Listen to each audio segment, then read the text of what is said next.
So if you've heard of Jesus, you probably know about one of his famous teachings called the Golden Rule. Do to others what you would want them to do to you. And this, actually, is a restatement of something else that Jesus said, that the meaning of life is to love God and love your neighbor as yourself. Now, that's really beautiful, but what does he mean exactly by the word love? It's an unclear word in English, because you can love your mom and you can love pizza. And if the word love means the same thing in both of those cases, your mom's going to feel real bad.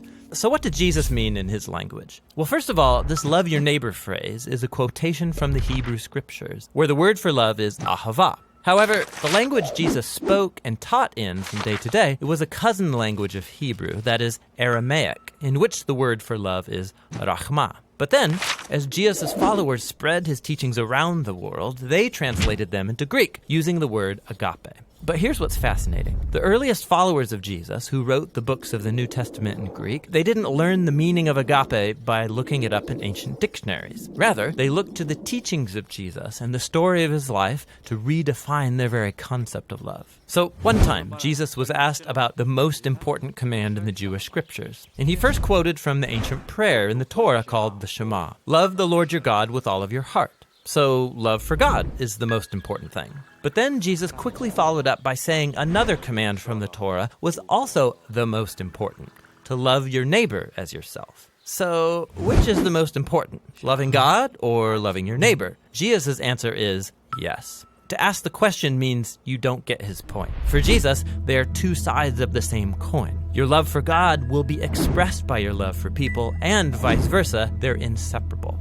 And so this makes it clear that for Jesus, agape love is not primarily a feeling for someone else that happens to you, like our phrase, I fell in love. For Jesus, love is action. It's a choice that you make to seek the well-being of people other than yourself. Jesus also went on to teach that genuine love for God and others means seeking people's well-being without expecting anything in return, especially from people who are in difficult situations, who can't repay you even if they wanted to. According to Jesus, this kind of generous love reflects the very heartbeat of God. And he took this even further. Jesus said that the ultimate standard of authentic love is how well you treat the person that you can't stand. Or in his words, you shall love your enemy and do good to them, expecting nothing in return. For Jesus, this kind of enemy-embracing love imitates the very character of God himself.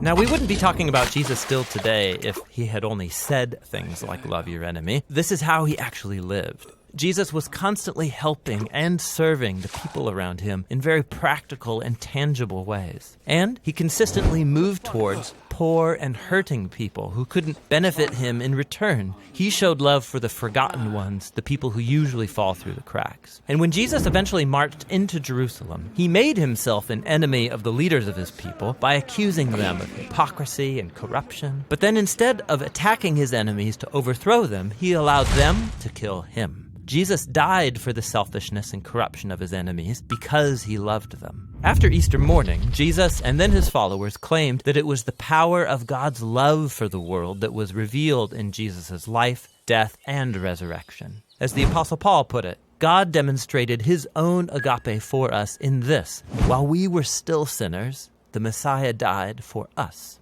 Or in the words of the Apostle John, God's own agape was revealed when he sent his one and only Son into the world so that through him we could have life. And for John, then, this leads naturally to the conclusion, beloved ones, if that's how God has loved us, then we ought to show love for one another. So Christian faith involves trusting that at the center of the universe is a being overflowing with love for his world, which means that the purpose of human existence is to receive this love that has come to us in Jesus and then to give it back out to others, creating an ecosystem of others-focused, self-giving love. And that's the New Testament meaning of agape love.